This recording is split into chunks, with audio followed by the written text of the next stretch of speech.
Terrific. Welcome, everyone. It's Monday, July 26th, and this is a joint meeting of the Government Operations and Fiscal Policy Committee and the Planning, Housing, and Economic Development Committee. And we are returning today for a discussion about legislation that Council President Tom Hooker and I introduced to allow the businesses in downtown Silver Spring to form a business improvement district. And there has been a lot of history here, which I'd like to just talk a little bit about. At our last joint committee meeting, we received an amendment from Councilmember Jawando, which was subject of a continuing conversation, and I'll share back on that. Councilmember Jawando has also shared a memo, which I know he'll go into shortly. So. And then I'll make some prefatory comments here and turn it to my colleagues who may wish to make their own, and then we'll proceed into the packet. So it's been about 4 or 5 years ago, I asked for the Office of Legislative Oversight to study business improvement districts and what it might take to allow them in Montgomery County. That report was very useful, and it laid out various options and a framework. Some of our business owners in Silver Spring worked with state delegates, particularly David Moon, but I believe there are some others, to draft legislation because it had to be created by the state legislature. They had to allow a business improvement district to be created. So that, of course, is never a rapid process and took some time and took some effort, but we got our state legislators to create the opportunity for property owners to form a business improvement district. The procedures for how that happens are spelled out very carefully in state law. Certain parameters on what the nature of a business improvement district would be, spelled out in state law. With the state law signed by the governor, the property owners then proceeded to go through the necessary process. They solicited petition signatures from businesses in Silver Spring, property owners in Silver Spring, and after some time, we're able to meet the threshold required of a majority of property owned and submit a request for the council to allow for the creation of a business improvement district. Now I'm getting into more recent history here. That came to us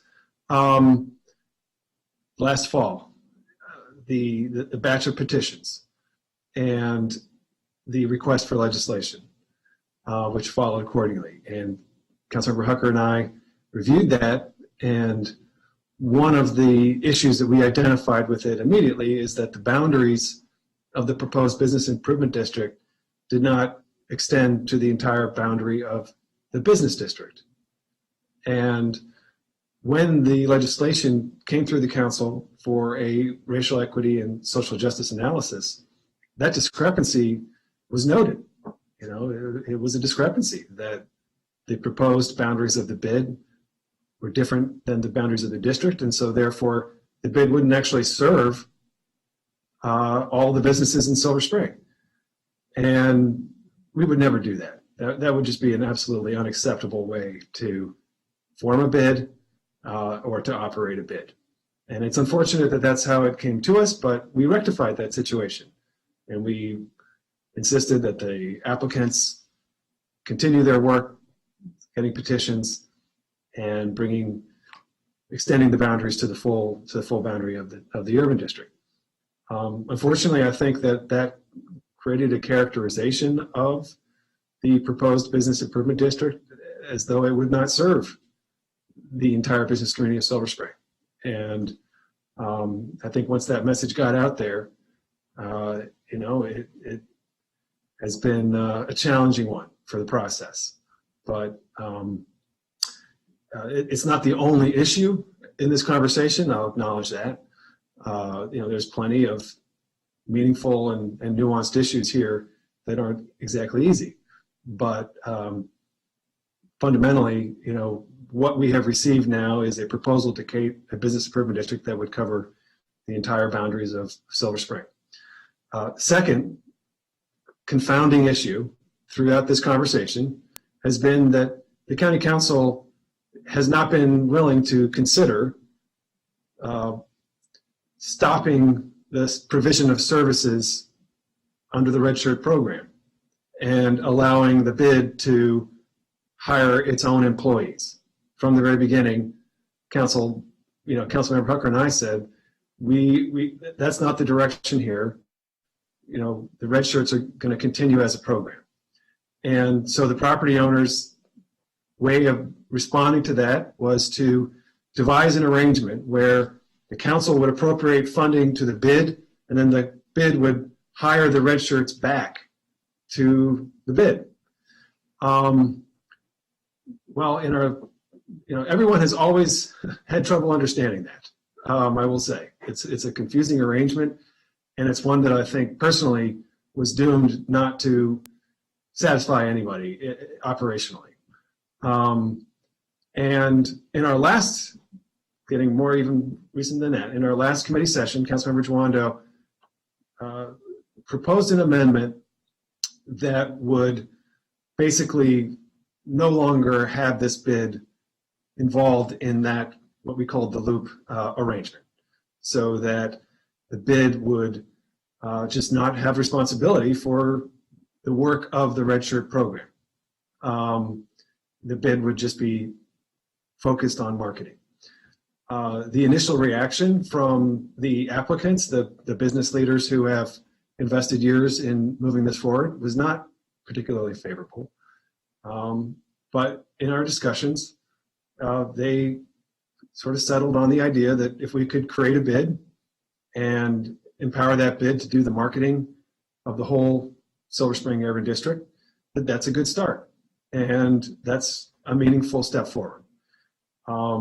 At the same time, we talked about what is an emerging best practice around the region, around the country, to foster what are called Main Street programs. Main Street programs are essentially a small nonprofit. Sometimes there's federal funding or state funding that comes to it, or business owners funding or local government funding, that does the work that bids kind of struggle to do, which is technical assistance and real hand-holding of very small businesses, businesses that need, a particular kind of help. That bids are just, it's not turning out that bids maybe do that very well. And so as you look around the region, you'll see more and more bids are actually creating main streets as parallel entities. So you have both a bid and a main street to meet two distinct needs. And so in our last committee session, we talked about creating a main street. And Councilmember Navarro has expressed a lot of interest in that as an applicable concept for Wheaton. It's an applicable concept for Germantown. It builds on work that Councilmember Navarro, you've led, bringing resources to bear for small businesses in Wheaton as the council office building, the planning building was going up, and there's impact assistance, the Purple Line, impact assistance. It's resources to support small business in ways that they need help. So as a follow-up to this committee session, obviously depending on the outcome, but I would like very much, and Councilmember, my co-chair, Nancy Navarro, and I have talked about a subsequent session to fully explore the Main Street concept and where it could be applicable. If we approve, and we have an amendment that needs to be moved and so forth, but if we were to approve the legislation as with the amendment from last week, that allows the bid to be created. It does not provide the funding. So all of the work about how much money and what are the specific positions that I could create, all of that work is a subsequent conversation. All this does is create the legal, it allows a bid to be created. But we will have to follow up with a whole separate conversation which is why at our last meeting we had talked about the executive branch and the property, the bid team getting into the weeds together, and we've now concluded that that can wait for a future time as this might move forward. So I think that kind of catches us up to where we are now, which is that there, the proposals before us, and an amendment was recommended last week. I support that amendment. I think we ought to enact that, but we'll have conversation about that generally. And Councilmember Jawando has emailed around a memorandum this morning, which I think he'll walk through, and it essentially represents a different idea that has been out there in this conversation. So let me turn it to my colleagues, and that I'll start with my co-chair, Councilmember Navarro. Thank you, Councilmember Reamer, Chairman Reamer. I appreciate that synopsis of where we are. It is obvious that a lot of times these kinds of programs or designations come forward, and it doesn't necessarily mean that it's a one-size-fits-all. And the important thing to me is to recognize that in the county we have had several activity centers that have been in different, in my opinion, stages of development. Obviously with Silver Spring, there was just so much energy to get Silver Spring to a particular place. And it seems very appropriate that at this moment, some type of effort of this kind be approached and be established. So I do want to, commend everyone. It was good that you recalled that history about how it kind of came about and how Delegate Moon, a former chief of staff of mine, who was involved in sort of, working towards this. I mean, there's just been a lot of work into figuring out how to perhaps allow us to look into these types of designations. And so, it's interesting, and I'll just take a very, short moment. Councilmember Hucker and I were at the Council of Governments retreat this weekend, and a lot of conversation about high capacity transit areas. What can we do? How can they be activated? A lot of conversation about, the equity emphasis areas, but a lot of conversations also in terms of looking into the future. And, this notion also of how do we address what could a Montgomery County look like 2030? How are we positioning ourselves for those young professionals, but also for an aging population that may want to downsize? In a place like Silver Spring, I think is just so ready to meet this moment. It already is, but there's no doubt that I think we need to kind of push it up a notch. I hope that Wheaton becomes sort of that next place, since we already have done so much investment to position it. And so I do also support the amendment. I think that, if we can get to a place where we recognize that the private sector can play a really important role, and the role is to bring, innovative ideas, to bring sort of that energy that we see in other areas of the region, but in partnership with the government to ensure, because we also recognize that there are small businesses, there are minority-owned businesses, et cetera, that may not be at the same level. I mean, that's what makes these places so amazing in terms of their identity. To recognize that there might be also some particularly targeted the types of assistance that we can provide. You mentioned the Small Business Assistance Program that we adopted, which has become a model. That was in recognition of the fact that not everybody is at the same place. And so I believe that it is possible for us to be able to move forward with this, with voting to create the bid, then, come back with that kind of approach, like a, Main Street program. Maybe in the future, even look at this notion of the board members. We want everybody to be represented, no doubt. And I'm glad that we were able to find, hopefully, consensus on the red shirt. I think that, again, it is not a one size fits all, but I think we can hit all of the important components. The other thing is that, it's also a program that future councils can evaluate and then decide, hey, is this really working? Has this really put Silver Spring where we all, wanted it to be? And if tweaks need to be made, or I don't know, if you want to go in a different direction, that can happen as well. But the most important thing, at least from my perspective, is that we have extraordinary opportunities around these high capacity transit areas. We need to maximize that to the most extent as possible, while maintaining its character, because that is why people want to come there, and acknowledging that we do have small businesses that need particular types of supports as well.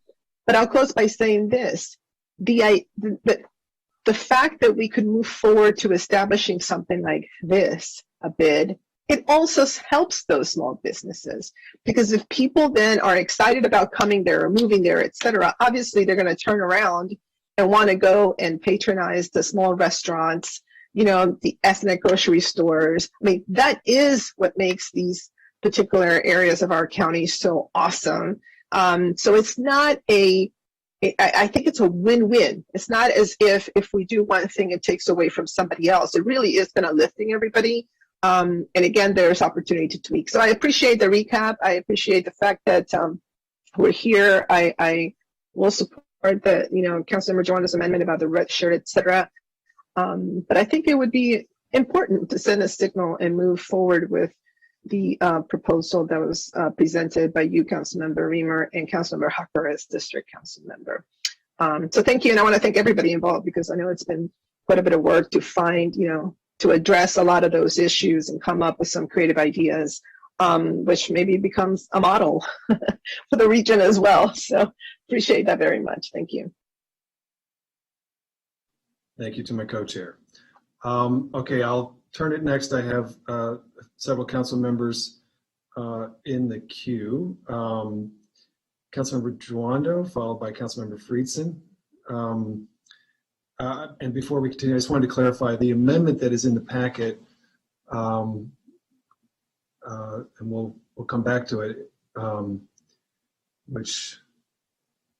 Bob, which page is that on here? There are two amendments in the packet that do essentially the same thing, and they're on circle. Packet was a little bit rushed. It was on circle 1 and circle 2, I believe. Yeah, circle 1 and circle 2.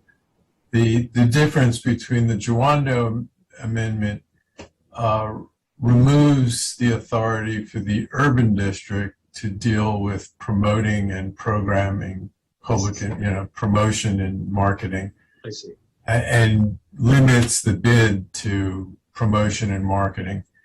The Reamer amendment simply limits the bid to promotion and marketing, doesn't take away the authority of the urban district to do something for promotion and marketing, but of course gives it to the bid to do that. So if you're going to go with this, there are two slightly different amendments. I think the end result is roughly the same. It just depends on whether you want to be really strict and say the urban district can't spend any money for marketing or promotion, then you would want to go with the Juando amendment. If you're not that concerned with restricting the urban district, but you do want to limit the bid, then you'd go with the Reamer amendment. I don't think it's incompatible, the Reamer amendment, to allow the urban district to do something that could be considered promotion, but it wouldn't be the primary responsibility, obviously, and it would be the bid's primary responsibility. So you do need to make a choice if you're going to go with that amendment. Okay, and I just want to be clear here. This Councilmember Juando floated this idea last week, and so what is now there as the Reamer amendment is an evolution of the idea that Councilmember Juando gave to us last week, which was a considerable shift, but I think a wise one. So again, Bob, you just explained it. The Reamer amendment allows the urban district to do marketing. while it's assumed that the bid will do marketing. And the Juando amendment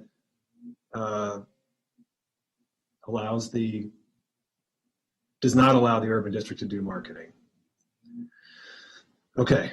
So I'm going to speak to I think for the sake of, I think it's the Reamer amendment for me. And if anybody wants to talk further about that, but I'm going to turn it now to Councilmember Juando, and we'll continue through our colleagues. Thank you. And as I mentioned, I'm a little sick, so excuse me, my voice. I won't be moving my amendment, so it's good that there's a counter proposal here, or a version 2.0 of the amendment, in case other colleagues want to go in that direction. The memo that you mentioned that I sent yesterday to colleagues is congruent with option 4 in the packet, which is I'm suggesting that we create through existing authority a urban district corporation that would allow us to give to that corporation, which is made up of business owners of all sizes, community members, the authority to contract with the county and move forward marketing and promotions. Because that would have the effect of keeping all safe and clean and other duties with the red shirts with the urban district, which is also consistent with our, I think, desire from everybody here. But the main added benefit of this is, one, it would allow what I think is the goal here, from what I've heard talking to all parties, is to have a ramped up and a more collaborative and targeted marketing promotion strategy for the entire urban district that is collaborative and equitable in who gets to make the decisions.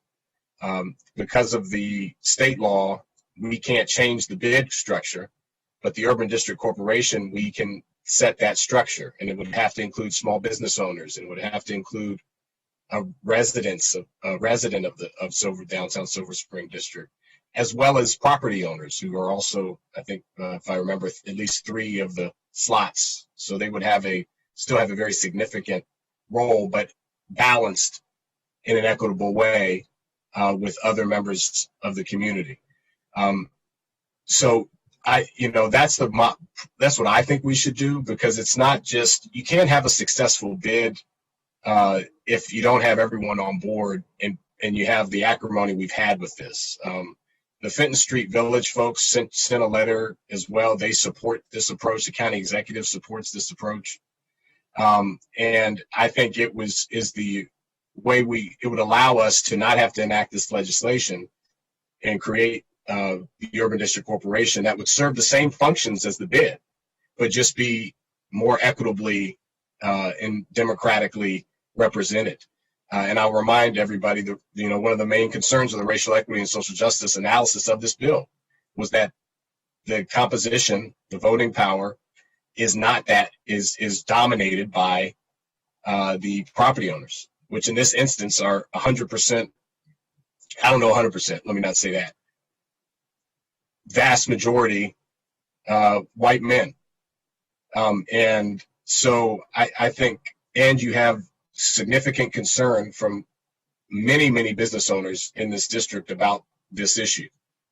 So I think to move forward, passing this in the face of that concern, and also with this alternative, which gets done what we want to get done, the marketing, the promotion, increased emphasis on the downtown Silver Spring and focus on the businesses and business community there.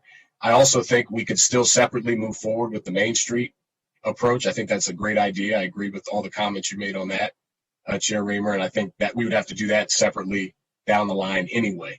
So that would be my recommendation, and that's consistent with the memo that I sent. We have that existing authority, and so I will not be making my motion for the amendment. I did that last week because this was moving pretty fast, and I thought at a minimum we had to protect the ability of Carson and red shirts and those union employees. And so I wanted to make sure we cleared that up. And so that was kind of a defensive amendment, so to speak. But I think having had more time to deal with this and talk to all the parties, I think this is the way to go. So I won't be moving my amendment, and I would, I hope that we can move forward with this. But if colleagues do want to move forward with the bid, I won't be supporting the model. Thank you, Councilmember Toronto. Appreciate that. And Councilmember Friedson, followed by Councilmember Katz. Appreciate it. I think that it's taken us quite a bit of time to get to, what seemed like a consensus up until yesterday. I think we ought to move forward with that, consensus that was built. It's not what was originally envisioned. It's not what was, originally desired. It was a significant compromise. On a compromise, I think it allows us to move forward. It protects the red shirts, which was always the interest of many colleagues here, as was stated a number of times. And I do have some concerns about putting forward what is a compromise and pulling back that compromise and dramatically changing what we're doing. I also think that if we're going to go in the urban district corporation model, as has been suggested, that it should be everything. And that is not what the intention is here. I think going for just the marketing in the urban district corporation model really doesn't accomplish the goal that was intended, which is to move the marketing at the very least out of the auspices of the county. And the urban district corporation model is still under the auspices of the county. The county contracts with the nonprofit in order to do that. And we have all recognized last time, I think universally, I heard every colleague mention, I think I was the only colleague who didn't speak at the last meeting, as I was trying to understand where things were going and what the compromises were, and to really think through them. But that, our marketing efforts aren't working as a county, and that we ought to make a real and significant change here. So I'm happy to move forward with the consensus that we had already reached. I'd be happy to move the Reamer amendment if that's appropriate. I know that as the chair, the co-chairs have spoken. I'm not sure if they're allowed to move those amendments, so I'm happy to move that forward now. In terms of the Main Street question and the broader comments, I think it's a really interesting and important proposal. I do think, as was noted, that a comprehensive view of our urban districts broadly across the county, recognizing that they're critical to the urbanizing nature of the county, our economic competitiveness, our inclusivity, that we need to have a broad strategy, and then we need to have a targeted approach to each of these communities. The communities themselves are not monolithic, and each of the urban districts are not the same. Wheaton was mentioned, Germantown was mentioned. The Pike District has, with a county-sponsored effort, has pre-bid efforts. We put a considerable amount of effort, the executive branch, this council, the prior council, into that. I think we ought to take a look at that as well. So I do think we ought to come back to the urban district question of how we address that in a comprehensive way, but also in a targeted approach that recognizes that we don't have to do the same thing in every urban district. And I think we have a good model for this with the streeteries and some of the other things that we did during the pandemic, where we recognize that everybody needs to do something and we need to really focus on these critical areas, but we don't have to do the same thing in every place. We can learn what works in different areas, and we can target it with stakeholder input to make sure that we're addressing things on the ground. So just wanted to throw that out there. I think a comprehensive yet targeted approach on all the urban districts in the county would be extremely helpful. I think it's going to need resources to all of these communities and real strategy, and we need to really take our time and think through this as a key part of our economic development moving forward. We don't have to do that today. This is just enabling legislation. And so for the purposes of today's discussion, I will move the Reamer amendment. Thank you. Councilmember Katz seconds. Thank you. Councilmember Katz. Thank you very much, and I'm very, very happy to second. I think all the valid points have been made. I'll tell you, I'm concerned about we need to do this quickly. I mean, I know that we have an area where people want something done, and we need to move as quickly as we can. And we need to have everybody at the table that as quickly as we can. We need the business owners, and then they have to figure out how much more money this is going to be, and whether this should be any more something that costs them any more, and how much it would cost if it does. We need the property owners. We need the residents who are the customers. We need answers all along. We also need, and I've had this discussion a couple times already, but the events that we have in Silver Spring today, in many cases, are countywide events. It's the jazz festival. It's the parade. It's a county parade. And though they are very, very helpful to Silver Spring, the idea being somebody discovers Silver Spring, that they come to the jazz festival and say, oh, that's an interesting restaurant. I want to come back. But it's not the same as marketing and promotions that would be for necessarily just the businesses or what they would consider their marketing and promotions. So we need to figure that out as well. I mean, we have right now our events that we have there are under the Department, of Recreation, and certainly we need to continue to do much of what we do. And I certainly agree with looking at the various areas in different ways. I don't think we can look at the various areas in the same way. Bethesda is very different than Germantown. Germantown is very different than Wheaton. And we need to build on our strengths. If we had the same thing everywhere, we're taking away from our market. We need to enhance our market. So I think we need to have a bid. I think we need to figure out what's the best way to do it. I think we need to have people sit around a table and have a good, open, honest discussion about where they feel what is success and how they could all individually be successful as well as collectively be successful in the promotions for it. So I'm in agreement. Thank you. Terrific. Thank you so much, Councilmember Katz. I'll turn to Councilmember Hucker with just a quick note that there is an additional amendment around board membership that's in the packet from our last time that expands the board membership. Bob Drummer, actually, I don't know if you drafted it as amendment language, but it's on it's on page 12 and 13 of the July 15th memo. So not today's memo, but later in the packet, there's the memo from last time, page 12, 13 of that has the bid's response to community inquiries about board membership, specifying some additional board membership. Councilmember Hucker, Council President Hucker. Thank you, Chairman Reamer, and thank you, Chairman Navarro, for scheduling the work session and for your work on this this piece of legislation. I want to also just thank everybody who's weighed in on this issue. Like so many of, I know all of my colleagues and everybody that's weighed in. Silver Springs, a place I love. Obviously, it's my home, and it's a place I've been really a student of and very involved in for 20 years. And I know all of us really want the best for Silver Spring going forward. And like many issues, there are things to work out, and we don't expect everybody to agree on everything. But I think we all agree we need to move forward and respond to the challenges that are in front of us today and do some things differently.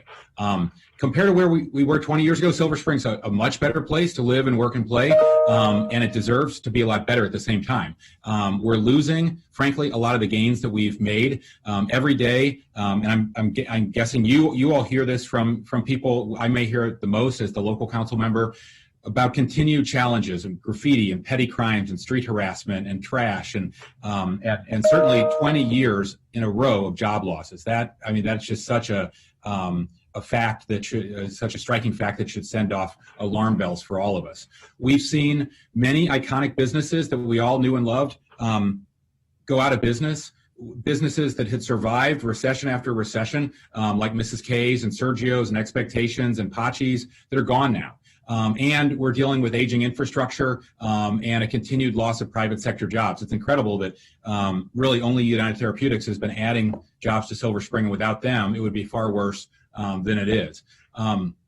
The main tool we've had for marketing and promotion and placemaking has been the Urban District, and we all love the Urban District, but they can't do everything. We love our red shirts. I'm a big fan. I've been in front of them many, many times. I know many of them individually and had a lot of conversations with them. They are not in the marketing business. That's not what they signed up to do, and it's not what they're ever going to be able to do very successfully. We're in a critical moment, I feel like, in Silver Spring's comeback story. Reputations take a long time to build, and they can go away very, very quickly, and they have to be defended. The gains of the past have been slipping away in Silver Spring, unfortunately, and it's really up to us to take action. People will be asking why we didn't take action to respond to the challenges in Silver Spring.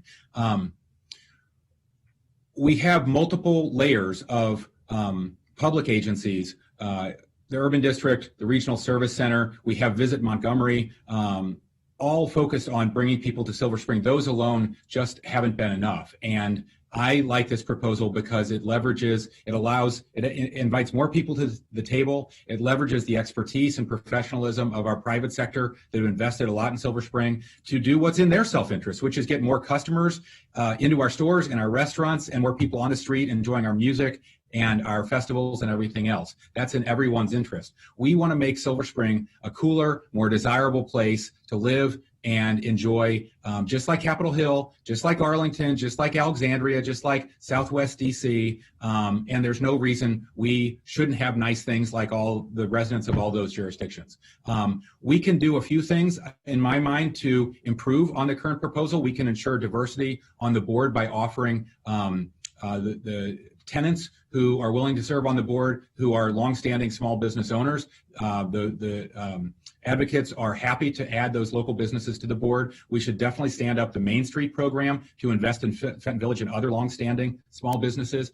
And we can continue to work with our state legislators to improve on the legislation they passed 5 or 6 years ago, and by expanding the board. But under this, and I don't want to forget the point that under this legislation, the council is going to have to approve the bid tax. And so none of us want any kind of displacement or of our longstanding small businesses. We don't want to put them at any disadvantage. And I don't think we're going to allow the bid tax to be a tool to do that. We're going to make sure that we're regulating it to keep the incumbent businesses in place and bring them new customers. That's the strategy here. I'm confident we can walk and chew gum at the same time. We can, both allow the private sector to brand and market Silver Spring and add programming while we protect our longstanding businesses and our public sector urban district. And we have a real opportunity to do this in partnership, since we'll have new leadership of the urban district and a new regional service director. We should be working very collaboratively with them and the bid leadership to do all this hand in glove and bring this new expertise to the table. Government-led marketing and promotions we've had for 15 years. It really hasn't worked. We're still lagging behind. I think we have to embrace change and manage the change to protect the assets we love about Silver Spring and get more of what we want, but that we shouldn't just fear change and stay stuck in the status quo. We have a good compromise in front of us. I'm grateful to all of you who put it together, and I hope you'll support it. Thanks. Well said. Thank you so much. Another council member, I think Councilmember Jawanda, you said you wanted to speak again. Is that right? I did. Yeah. Just wanted to clear up a couple things that were said. Before we move forward here, obviously understand what the will of this joint committee is. I think we're making a mistake. And I want to point out that the council would not control under the Urban District Corporation. It would be that board that would control the marketing decisions. I think Councilmember Friedson said we would control, but that's not accurate. And just so you all understand who the membership is, I just think for the public, for the millions watching at home, should understand, it would be an ex officio non-voting designee of the county executive, one person, 2 members not nominated by the local chamber of commerce, 3 members representing owners of optional method developments. So that's ownership. 1 small business owner, 1 member who lives in the urban district, one member who lives in a residential community outside but in close proximity to the urban district, and one who lives in the planning area who's nominated by the Citizens Advisory Board, and then one who's a resident and a member of the Citizens Advisory Board. So this would that body would have the same and be able to contract out with whomever they want, whatever private sector entity. No one's disagreeing that we want the private sector to take a crack at the marketing. We just want it to be done in an inclusive way. And what this was open the doors to, whether or not I know you're saying we might change the legislation in Annapolis in a couple of years. That great. It's hopeful. Might not happen. You started off, Mr. Reamer, saying that takes multiple years. But we're going to be setting up a process where a group of non-diverse property owners are making the decisions. And whatever we set the bid tax to Mr. Hucker's point, doesn't matter. They're making the decisions. And so it will not be a diverse group. If this goes forward, do I hope they do the right thing? Sure, we can hope, but we don't have any control over it. We have very limited leverage. And I just think to do that in this instance with the multiple, it's not just one or two businesses. I've spoken to over a dozen businesses in downtown Silver Spring that don't want this to happen the way it's happening. Councilmember Hucker and I were at a opening of a business owner who has 3 businesses in this district, who's opened 2 during the pandemic, who doesn't want this to happen and who feels he's been unfairly targeted by some of the property owners. So I just think we got to go in eyes wide open on this, and people can vote how they want to vote. But you can't have a successful marketing effort if you have a large majority of the people of color and small business owners that refuse to participate because they don't have a vote in what happens. It's nice that they want to have people on in a non-voting capacity, but they have no say in what happens. And so I think it's a mistake to move forward and to rush it like this. But I just want to make sure that was clear. And again, these same business owners are supportive of this, as well as the county executive of this model, which would still allow it to be a private sector entity, which is what we all want for Silver Spring to continue to grow. And I've seen it grow over the last 40 years. I want it to continue to grow. So that's the last thing I'll say. Thank you. Appreciate those deeper comments. It will be, so I did want to observe, I think Councilmember Hucker said, the county council retains the authority over setting the tax. And so every year during the budget, county council has to essentially vote to affirm the tax rate. So there will be opportunities for ongoing dialogue between the bid and the council, the county executive. And I think to your point, Councilmember Jawanda, we would expect to see a diverse board. One of the realities of Silver Spring, which you're speaking to, is that there are a number of larger property owners. The county supported the assembly of property for Folger Pratt and Peterson companies to create the dynamic area that we have. The Abramson family purchased the Blairs decades ago. And they're the ones who want to work together to bring their private sector expertise to the table, and they're pledging to embrace the diversity of Silver Spring as well. We'll have to hold them accountable to that. You're right. Okay, so Councilmember Friedson. I just wanted to clarify, since I was invoked. The point that I made earlier was that the corporation, as discussed here, like happens in Bethesda, is a contract that the county contracts with the nonprofit, and that would still be retained. That is the point. So the suggestion here, which is exactly what I said, which was entirely accurate, the suggestion here is that we contract with a nonprofit that is created for the sole purpose of marketing, which it was just suggested that could then contract from there with another entity to do the marketing. I think, if we were going to move into the nonprofit urban district entity, doing it with all of the aspects of the urban district would make sense and is done in other places, including in Bethesda. That has never been the interest of this joint committee because of the concern about the red shirts and maintaining their current county government union protections, specifically the RIF rights, which were the challenge. There was a painstaking effort here over the course of many conversations, over the course of many months, in order to try to address as many concerns as possible. And there was consensus that was built based off of the amendment that was proposed at the last meeting, which we are effectively now moving forward with. So to suggest that we're rushing something through, I think, is not accurate and not a fair depiction of the process with which we've taken to address this. And I don't want to go beyond that, but I did just want to address the point that was made about the accuracy of the question of the nonprofit board and how the county's relationship with the nonprofit board would work. Every year, the county would vote to approve the budget, and the county executive would be responsible for executing the contract. That's how that relationship works. Thanks.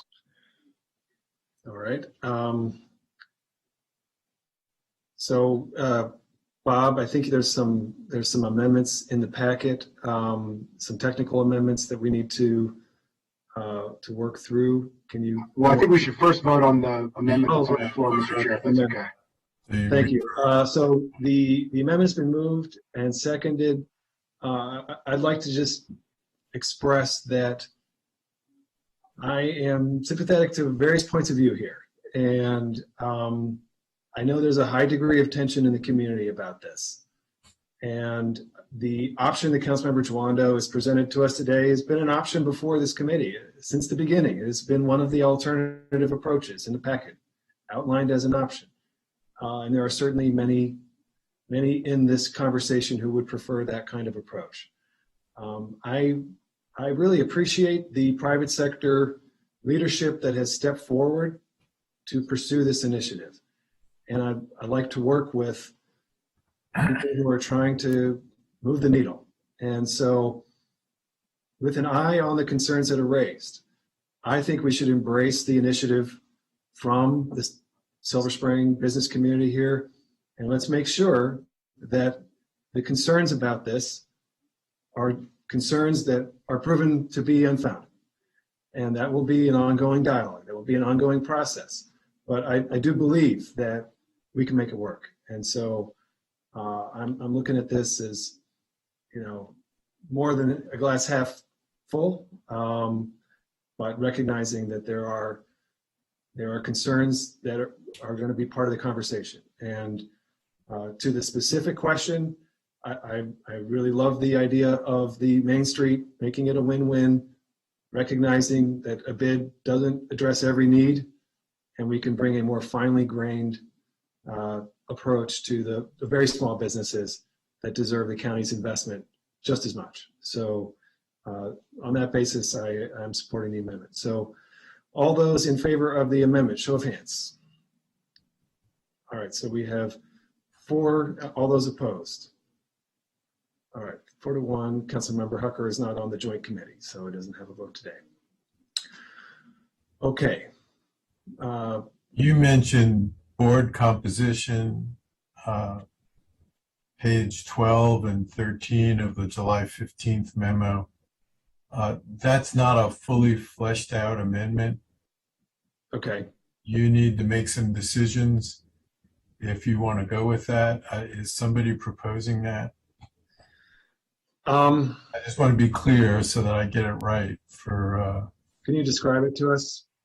Well, it's something that was suggested as a compromise by Mr. Silverman on behalf of the applicants on page 12 and 13, that the board, although the board is going to be voted on by the property owners who are paying the tax, that the board would consist of 3 large property owners, and it says size to be determined. So you need to determine the size of what you would call a large property owner. 2 small property owners, size to be determined again, 1 business employing more than 75 employees, 3 businesses employing no more than 25 employees. So that means 3 businesses that are under 25. Yes. And then they suggested that there would, because the state law limits it to 9 board members. So there's your 9 board members. I believe that's 9. Okay, so Bob, And, before you proceed, so that amendment is a way of ensuring businesses small and large. But they all have, depending on what you call small or what you call large. what happened to the property owner stipulation? I thought all 9 had to be property owners, but under what you just explained, there would be seats for businesses, not necessarily property owners. Well, they would have to also be, well, the requirements in the state law is that's who votes, or the let me look quickly. This has been moving a little fast It's for the me. property owners. It's a question of members versus question of board seats. So there's the members, which is Members stipulated vote. under state law, and there's the board composition, which has to be made up of the membership, which is stipulated under state law, just to clarify. So we should, understand what we're talking about between the two. So I think they would still have to be business owners, but they would be, large business, small business. They would still have to be property owners, you're saying? Yeah, property owners.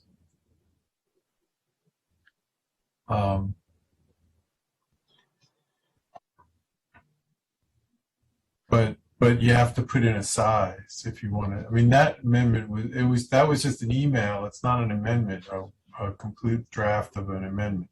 So Okay. you need to flush it out if you want to go forward with it. And tell us what otherwise the board membership requirement is.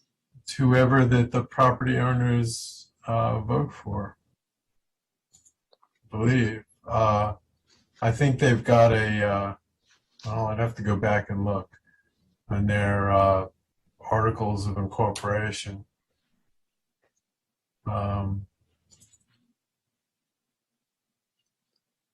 Mr. Silverman may be able to help you with that, but I have to look. Steve Silverman, are you on the Zoom? Yes. Oh, there we go. Yes, I am. Happy to clarify, Mr. Chairman, if you'd like. Yes, please. Okay. All right. Thanks. I appreciate the conversation. Okay. Under state law, the board members can only be elected. The board members can only be elected by property owners. That's what the state law says. The board members, however, do not have to be property owners. And that's why we suggested, and what's reflected in the July 15th packet, is that there be 4 businesses out of the 9 members, one of which would be a large business, 3 would be small, and the numbers that we picked were 75 employees or more for the large business and 25 or less for the 3 businesses. And as it relates to property owners, if we're trying to get granular about this, this is a matter of picking a number. So we had, and it's not reflected here, but we had thought that for large property owners, it would be a property owner who owned property assessed at $20 million or more. And for small property owners, it would be $20 million or less. And that's what we were suggesting here as a way to ensure, the diversity, at least on the basis of businesses versus property owners. This is enabling legislation, as you indicated, Mr. Chairman. And so what will happen is we have to identify an initial board of directors. We had done so when we filled out our application, but we don't have, we came up with 8 at that point. We don't have to start with 8 as the initial board, and we are happy to work over the summer on all the details, including who might want to step forward and be a small business representative on the board. Happy to do that. Been trying to do that for 3 months now. All right. So under your requested amendment, a subset of the board would be when you say the property owners elect the board, is that by a petition that goes out? No, it's state On the board. state law. The initial board would basically, it's like any corporation that gets set up. The initial board has X number of members on the board. They have to do an election to fill the 9 seats. And so it'd be a nominating committee, et cetera, et cetera. Okay. We were required under state law to indicate what we thought the initial board members would be, who they would be. And so we've done that up to this point.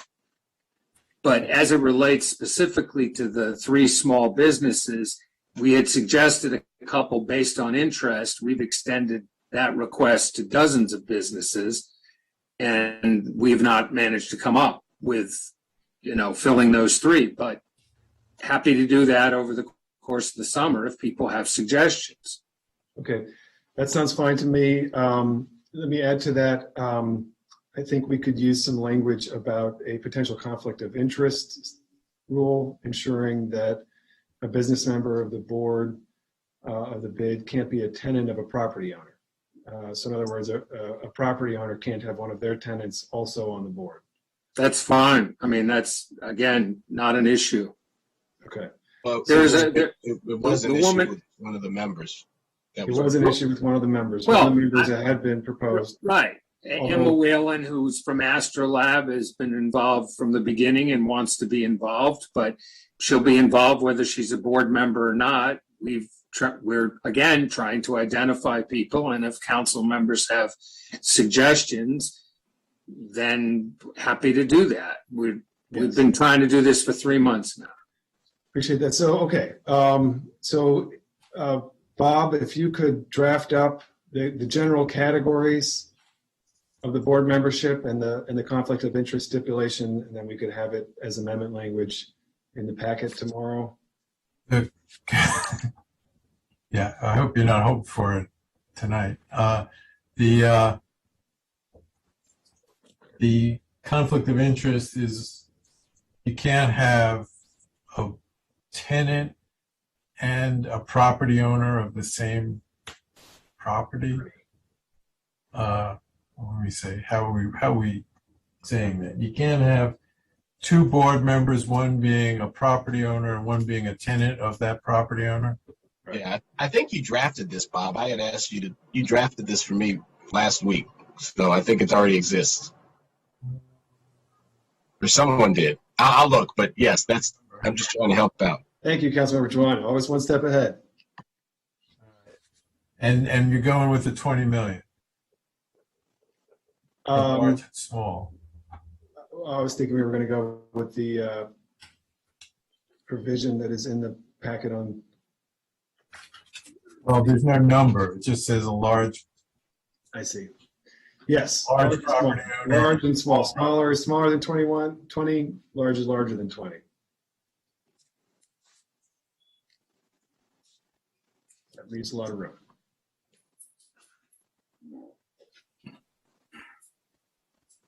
So that's what you're going with 20 million then? Yes, that's the distinction between large and small. Right. Okay. And that's a committee recommendation?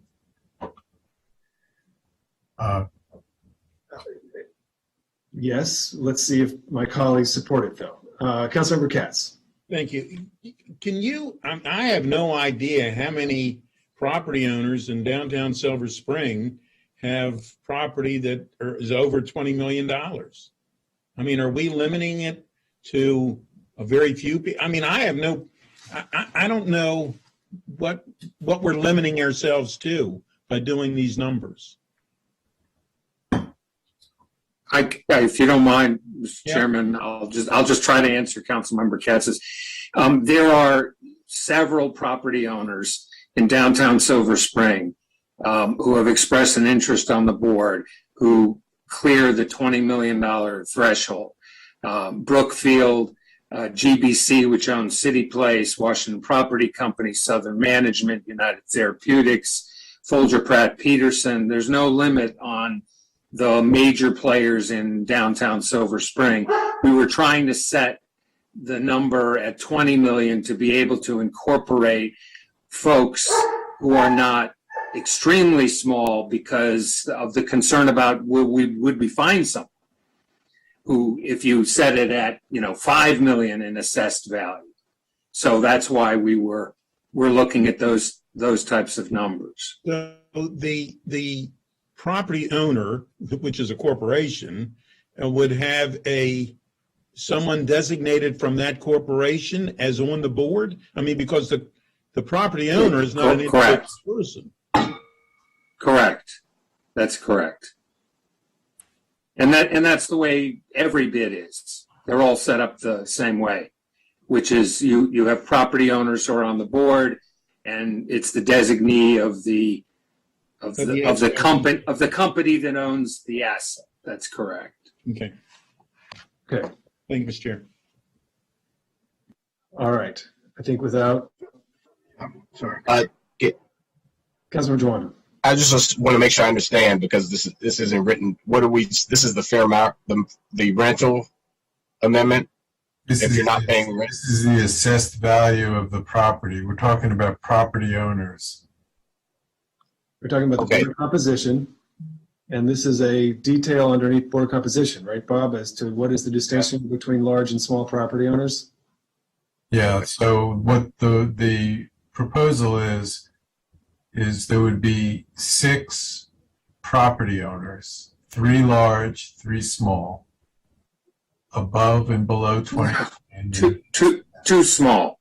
Too small. Too small. Sorry. Yeah, you're right. Thank you. Large, too Just to small. be clear, because this is a very confusing conversation. If you're looking at the PDF, it's page 31 of 124, if you want to do it that way, or it's numbered page 12. It's the bottom of numbered page 12 in a section called board composition.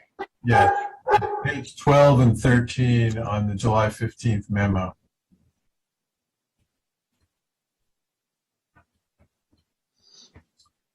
So you've got 3 large property owners, 2 small, 1 business employing more than 75 employees. Is that employees in the district, I gather? Or It's whatever you want. well, I'm asking. I think it should be on site, On site. at that location or on site. All right, on Full-time equivalent. Yeah. and 3 businesses employing less than, well, okay, so you got nobody in between 25 and 75. So these are businesses employing less than 25. I would suggest you pick a number you have above and below so that you're not excluding anybody. Here you got somebody has 35 employees that they can't be on the board. They can't fit into this group. Just a suggestion. All right. How about Why don't we do 50, above 50 and below? Above and below. 51 and above and 50 and below. That's fine. And can I ask, what happens if they hire more people? Does that mean they have to drop off the board? I mean, what? I guess when appointed, I would say, they're going to have limited terms.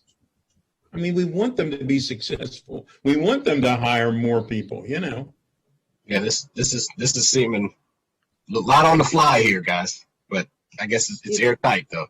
Is it necessary that we have to have this for tomorrow? Can this It's go? absolutely not necessary. It's absolutely not necessary. Yeah, I appreciate that. But Steve, These are the final details, guys. These are the final details. The purpose, if I may, and I appreciate it, I appreciate your indulgence. The purpose of specifying a number of employees was twofold. Number one, that's actually what the urban district law says. I think it's got 10 employees. when you're talking about what the board composition is of the Urban District Advisory Committee. And second of all, we were trying to be sensitive to the concerns that were raised right out of the gate about whether this would be a board comprised of nothing but large property owners. And so we thought that picking a number like 25 was a good way to do it. Now, do you have to do this tomorrow? No, but then you would probably, if you want to do it legislatively, which is what the urban district law says, you'd have to come back and amend the bid bill. So it's really a question of whether you can, do this in time for tomorrow, the way it's been outlined. And if you don't want to do it, recognize that sometime if the bid actually gets, stands up, that you're going to have to, if you wanted to do it legislatively, you'd have to amend the law. We just suggested doing it now. Let's do it now. And you'll bring it back to us, an impressive roster of businesses, when it's time to actually ask for some money. That would be absolutely correct, working with everybody on the joint committees and others that want to participate. And any names or folks, happy to look at.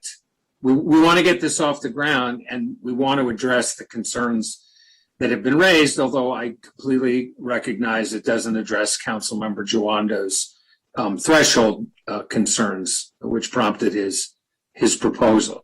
And since I don't want to take more of your time up, there were other amendments on page 14 and 15 of the July package that Mr. Drummer had suggested. We didn't get to that yet. Right. Okay. We will. We'll get to those. I need to get these. I need to get them straight in my mind as to what the committee wants. These businesses with numbers of employees, can they also be property owners in the district, or are they not property owners? The way we had proposed it, it would allow them to be a property owner as well as a business. And part of that, frankly, is that Richard Crump, who runs Quality Town Daycare and has been there for 30 years, is interested in serving on the board. He wears two hats. He's actually a property owner, but he's also a business entity. So you could have somebody who could be a twofer. I'm not suggesting, I'm just asking what you want because it needs to be clear in the legislation. I mean, the recommendation say anything that's about before us is that it doesn't distinguish. Yeah. So you have to be a property owner to be one of the five, the three large or the two small. For the remaining four, which is split up, among large businesses that we're determining the threshold for that, one in that category or three in the other category, it doesn't distinguish whether or not you're a property owner. So you could be an owner-occupied business, or you could not own your property. That's what was recommended before us that we are making this decision based off of today, which is, page 12, bottom of page 12 of the July 15th memo, which is page 31 of the PDF of today's memo. Thank you. Okay, Bob? Well, I need decisions if you want an amendment. So we had Yes. C1, and greater, and that'd be 151 and greater, and 3 with less than 50 or less, I guess full-time equivalent. At the time of appointment. All of this would be at the time of appointment. At the time, right, that's right, at election. Yes. So right, we're not going to knock you off the board if you hire another employee. All right, the second part of that suggestion was to have non-voting members. I believe Are we voting on these provisions, or are they just like happening? What is actually We're that? putting together a package here of technical or of these amendments. So yes, we will vote on it. This is, Okay. there's, Clarification, Mr. President, Mr. Chair. I thought this was going to be that Mr. Drummer was going to be doing this so that we could vote on it tomorrow. I think I'd like to straw vote it today, and then he can write the language tonight, and we can all view it and see if there's any issue with it. I'm not sure you call it a straw vote. It's a committee vote. You have a chance to vote. If it goes on the agenda tomorrow, you have a chance to vote for or against the bill. Well, if he has the language already, why does he need to come back tomorrow? Do you not have the language, Bob? Was it not just clarified a few times? Well, the first part I have, there's a second. Right. About the board composition, right? Board composition. This is- Right. So could we just vote on that? Or is there a second part that predicates? Right. So why don't you restate it and then we can vote on that if it's already.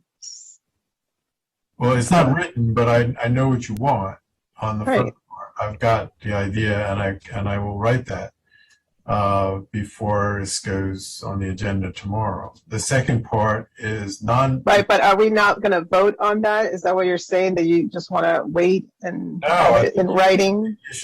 This should be a committee recommendation. Okay, Okay, so let's do I that. guess I'll move it since I'm not chairing.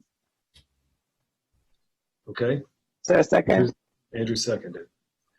Okay, show of hands, all those in favor. All right, that's unanimous. And then there's the second part is non-voting members. One member of the Silver Spring Citizens Advisory Board who lives within the bid boundaries. One member of the nonprofit community whose nonprofit is within the bid boundaries. Those are the two non-voting members. Okay, so these are board members. They may not be able to vote on who elects the board, but they're board members, right, Steve?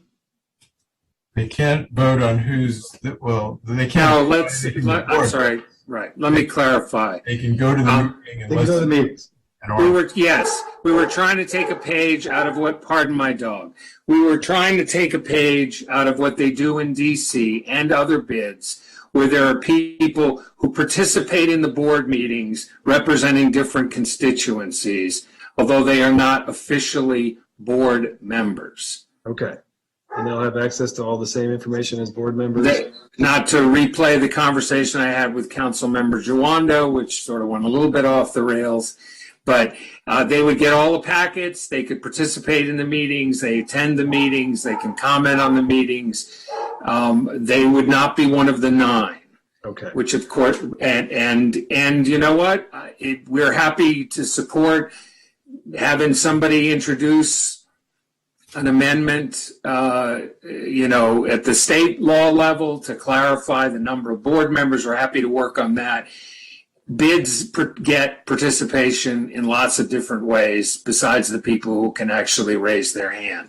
And that's why we were suggesting, again, trying to be responsive to the community's concerns, these designees that would not officially be members but would be able to participate.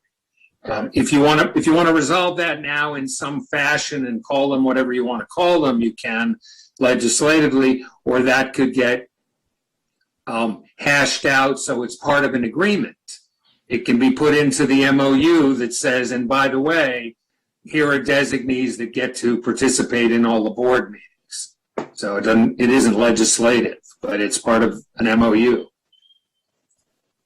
You'll get another way. Why don't we make that part of the MOU? That way you can come back to us at a reasonable time. All right, so we do not have non-voting members. Scratch that. What else you got, Bob? All right. The next one is, this one is a kind of technical, but you need to approve an amendment to change the meets and bounds description of the boundary to go back to the actual boundary for the Silver Spring Urban District. I'm assuming you'd want to do this. Yes. this matches these. So is this 5-0 or is We do it? that without objection. This Or is without objection. matches the boundaries. The next one is funding for the bid. If there's obviously a bid tax, if you want to permit if you want to permit money from the parking lot district to be funneled to the bid, as it is now for the urban district, you need to make an amendment to the bill to, it's, I think, section 60. It's simply, if you want to do that, you need to, there's something in the bill about having, the parking lot district money, but I did not realize you had to also make an amendment in chapter 60. So you need to decide, you want to permit, and it doesn't require it, but permit parking lot revenues in Silver Spring to also go to the bid. Right now they go to the urban district. For those following, this is item number 9 from the July 15th memo. Yes. Yeah, I'm on page 14 of that memo. Thank you, Bob. Please keep telling us where you are in the memo. I'm sorry. So, yeah, I think it would be wise to have the flexibility. As you stated, the council would need to approve of any action, but you could envision the situation where we would actually want, for some reason, to transfer funding. And we would have that ability. And if we don't, we wouldn't have that ability. So does not determine any future action. It simply leaves open the possibility. I just want to point out there's several things we didn't address that we asked for last time, which was the allocation of the funding. It was a big point last time of what money comes from where for marketing. I think everyone on the call wanted it. I did not receive anything. I don't know if others did. I just think it's one of the many outstanding issues that would have been relative to this conversation. Well, my understanding is that is a subsequent conversation, because all this does is authorize the bid, and there's no money is being sent to the bid. So a future council action has to actually send funding to the bid, and at that time we will have all that conversation about. Specifically because we took up the Reamer amendment and not the Jawando July 15th amendment, we have not precluded the urban district money or responsibilities. We've just enabled a new entity to receive money. That money could be zero until the council takes action. It just enables that money to be greater than zero and to have specific responsibility. So it's nuanced, but that is the distinction between the two amendments that we took up, we're discussed today. So we ultimately are going to have to make a decision based on money, and there is an outstanding question. I agree with you on how much money actually is spent on marketing, and what money should be diverted for these purposes and what money should remain in the county government urban district should we move forward. Right. Yeah. That and the other issue is there are. I think it was in today's packet. I know we've been going different packets. There is a urban district bid that does have equalized voting where everyone gets a vote. I forget which one it was. It was in the packet, but Carlos pops on because he knows. Yes, where was that? Capitol Hill. Capitol Hill. Right. Yeah. So it's not just so we know that it's possible down the line. It would require state legislative change, though. Right. Yeah, okay. So do we want to permit the parking lot district revenue to be provided to the bid? Yes, we do. Can I start without objection? Is there any objection to that? No. Well, I just, the point here is I know this is enabling legislation. The point I was trying to make, and I appreciate others jumping in to clarify, was that, this is sending the signal that, we're going to transfer money. And so I think that's an important, it's a policy decision. It's not just an enabling thing. It's, Yeah, well, no, for sure. I mean, it's saying we're prepared to do this. Now it's time to come up with the final presentation, Just to clarify what this amendment is, it adds into this section, and it is, again, it's page 33 of 124. If you're looking at today's packet on the PDF, it's number 9 under staff amendments from the July 15th packet. I know this has been a very difficult conversation for people to follow, so try my best to help. Under item B, part C, capital letter A, it adds the fund of any district and then adds the language or business improvement district corporation from which the fees are collected, and then as limited by sections of county law. So it is adding, that is a revenue source that is currently used for marketing. It is including this in that in order to keep within the parameters of this enablement, which the intention of the bill is to allow. So I think it would be hard for us to move forward and not permit this because it is in keeping with the intention of allowing this to be a permissible expenditure of funds. Yeah, and my point, again, that I was trying to make is that we had this little discussion last time. The other thing that Carlos did in his packet, which was really helpful, pointed out that most bids use their own tax dollars to fund this type of effort. And this would be saying, no, take our parking tax dollars, take other county revenue to a private entity that's not diverse and doesn't have equal voting power, and you decide how to use it. So fair point. So that's a distinction. We don't have to do it this way. We are, right, but we don't have to. Well, we are not actually giving them. Yeah, we could say you're not allowed to have parking lot district funding. That certainly is an option. So that's why I'll vote against it. But I just want to make it clear because we're trying to like breeze through. So I just want people to understand what's happening. Yeah, I know last time many bids in this region and all over the country receive other funding from government, not just exclusive to the bid tax, recognizing that they're providing additional revenue, including the customers who are paying the parking lot fees in order to park to patronize those very businesses. So it's a little bit more nuanced than has been suggested. I think Councilmember Jawando has a good point here. I think we should pass on this parking lot district thing. We don't need to allow this, frankly. I think we just keep moving here. Bob Drummer has flagged us a hypothetical that we might one day need or may not, and it does send a message about the funding basis of the bid that I think is not really actually it's not what bids usually are. So I'm persuaded we ought to just not delve into this. We don't need to. It's off base.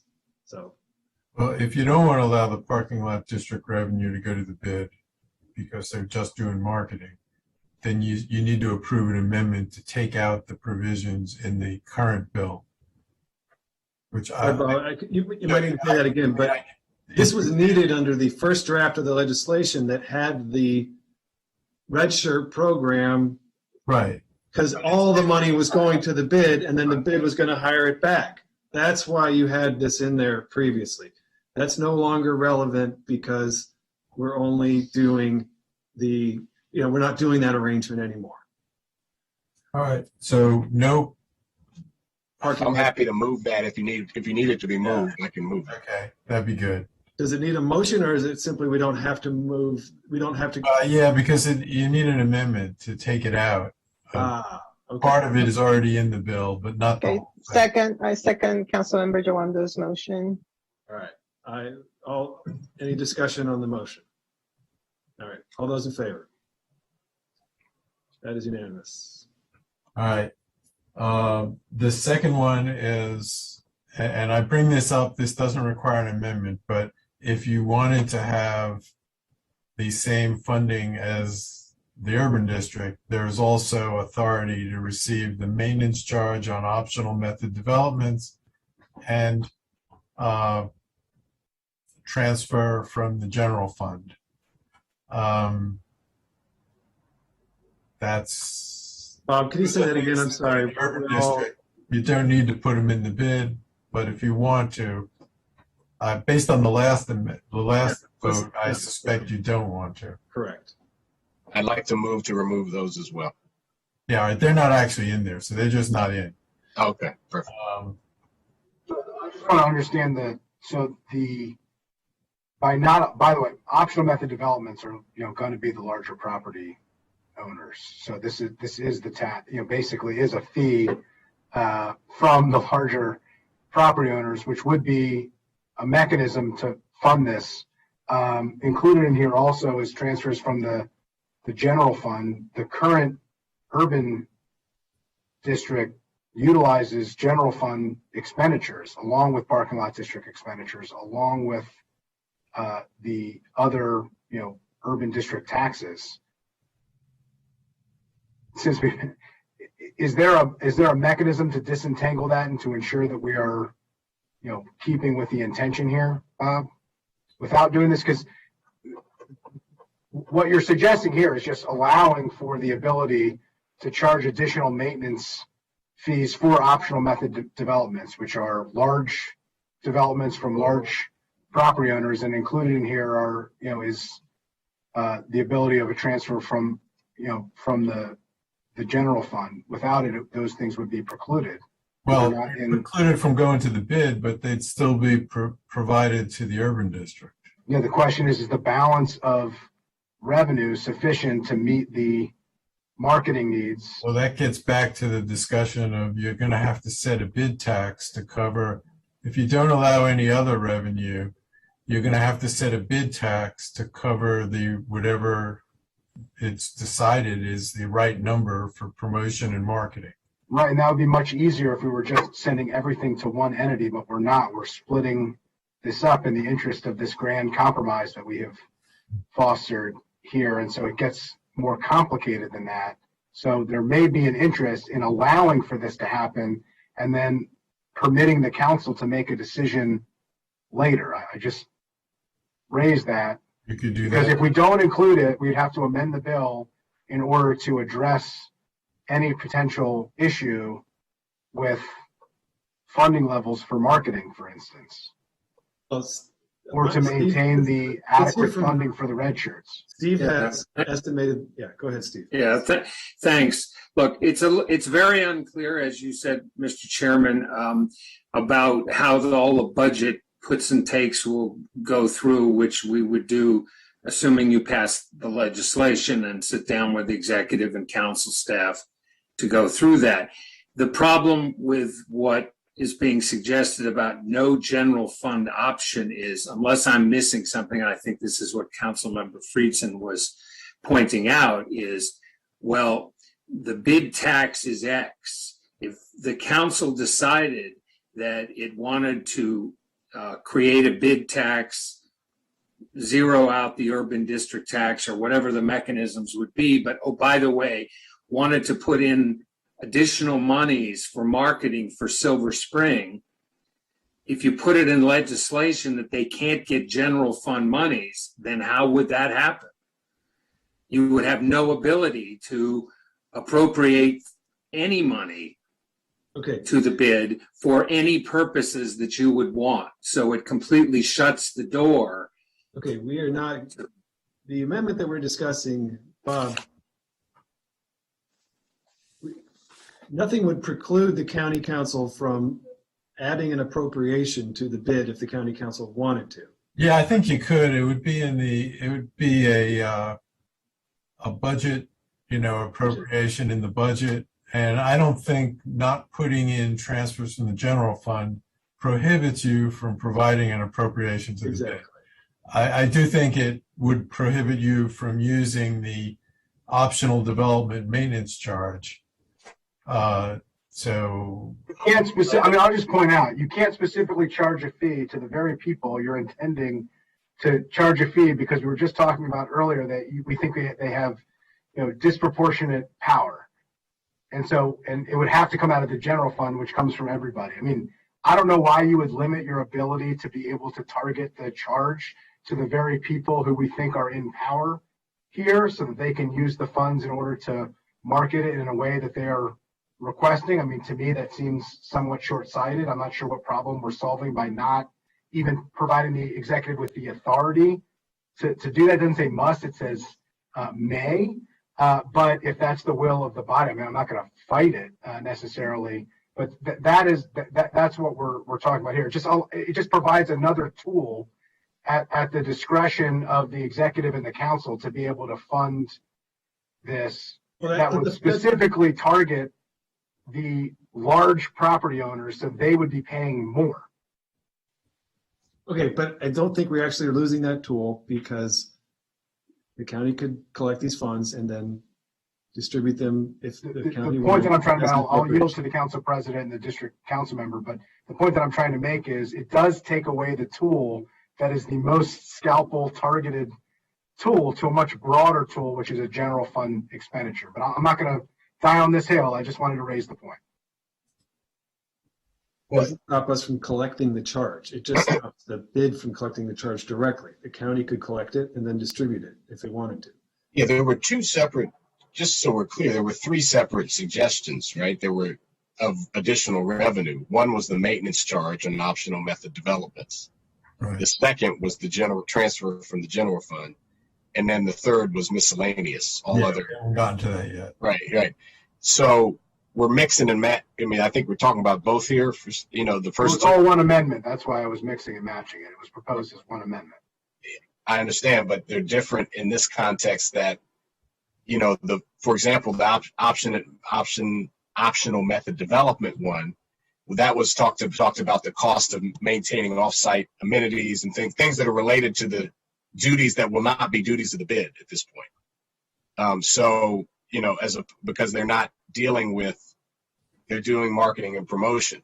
So I think if you wanted to keep that one, and I actually don't disagree, if you're going to have a bid, it should be the property owner should be paying for it. And so if you wanted to keep that, you'd have to probably change it to reflect marketing and promotions and not maintenance of, or liability insurance and other things that it says now. So I just think it's an amendment. I'm just throwing that off. I do think the general fund one does not need it because we could do that, to Councilman Reamer's point, at any point if we thought it was needed. Yeah, the only one I really think you need is I would put in the miscellaneous revenue, which may be obvious anyway, but any revenue that the bid collects, including charges for services and private contributions, must be used to benefit the district corporation. I'm going to move that we remove the transfer from the general fund, which is Part G, and maintain the optional method development. It's just an ability. It's not a requirement, and the miscellaneous revenue. So I'm going to move that. Sounds good. Second, I just want to make sure that it's clear that if you need to, Bob, maybe you don't. The way I read it, it looks like it's reading for not just marketing and promotions. I don't know if that needs to be changed. The maintenance charge for optional development is in another section as well as here, and it's for maintaining off-site amenities for that development. In other words, the development has off-site amenities, and this is a maintenance charge. All right, so that money can just be used for whatever the bid's doing. All right, so they're unrelated, so that's fine. Yeah, used for whatever the bid is doing, but that's where the money comes from. Perfect. So That's just a fee being charged to this particular class of property owner. So I think you could keep it in. It's not a problem. You could put all of them in if you want. I'm just asking what you want to do. Yeah. I think the general fund isn't necessary. I agree with that. We could do a general fund expenditure at any time. So I, yield to colleagues on that one. I think if we move forward with the other two items, I think it addresses the issue that I was raising, and it still doesn't require anything. It just provides the ability to do it if the need arises. Yeah, and I'll hold my second. I know, Ken, you popped on. Did you want to speak to this point in the maintenance charge and enlighten us? Yeah, the maintenance charge is based on requirements that Park and Planning puts on developers for off-site amenities. We charge based on a unit cost of the actual cost of maintenance. So there would not be an occasion where there's leftover money. to be used by, say, a bid to do marketing promotions. It actually has to be based on the cost of the maintenance of those items that are built. Okay. So then we don't need to, we should just not include it then. Probably not, because the maintenance is going to be done by the urban district. Wait. All right. So then I withdraw my second. Do you want a friendly amendment and just do the miscellaneous? I mean, that definitely needs to be in there because it Sure. allows them to take private money and charge costs for events and et cetera. And we absolutely want that to be able to be used only for the purposes of the benefit of the district corporation. So that's item H. It's on page 34 of 124 if you're looking at today's packet, or 14 into page 15 of the July 15th packet. That's item H. So I'll move Second item H, miscellaneous. I think you're on mute, Mr. Chair. Without objection. Thank you. The last thing, there is a technical amendment from the county attorney's office that's on top of page 14 because of the change in the charter to just reflect the current charter limit on the ad valorem weighted tax rate on real property rather than the total tax revenue. It's on the top. It's the top. It's a very technical amendment. This just changes based on the charter change that Right. we pushed and the voters passed. It just needs to reflect what actually the charter is based on with our tax revenue. So I'll move it unless we want to move without objection. Move without objection. Okay. The last thing that I have is just to understand the effective date. The effective date right now is 90 days after it's signed into law, which is, I guess, fine. I'm not really sure how soon you're going to be able to funnel money to the bid, but they could get started. I mean, in reality, you're going to have to figure out the budget between the urban district and the bid, and that 90 days is fine, right? Yeah, this is going to take probably more than 90 days to all these details to get tied up. So seems fine. So you could have an effective date more than 90 days is what I'm saying. I don't think you do less. So you can just leave it at 90 days. No, just leave it at 90 days. Okay. I just want to just trying to cover the bases. We won't put in an effective date and leave it to be the natural effective date. All right. I think I now have all the amendments. Now the bill as amended, and vote on the bill as amended. Okay. So we have an amended bill before us. Show of hands, all those in favor of the amended bill. All right, all those opposed.